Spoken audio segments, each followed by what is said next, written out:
આજ આપણે નીમુબેન ને આવવાના છે સીણેથી, તો જો આપણે મંડી રસોઈ બનાવવા.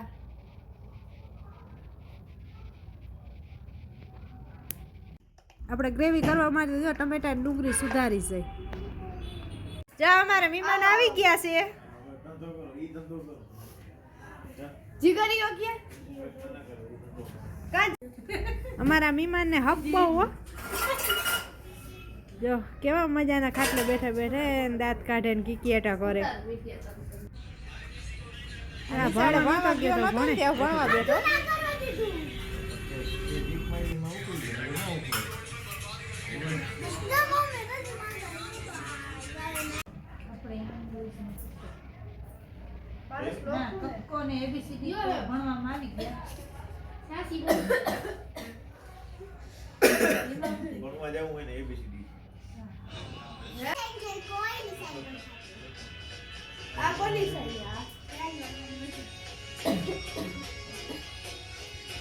હવે આપણે જમવા બેસી ગયા છીએ. જમવામાં હતું રગડો અને પનીર પરોઠા.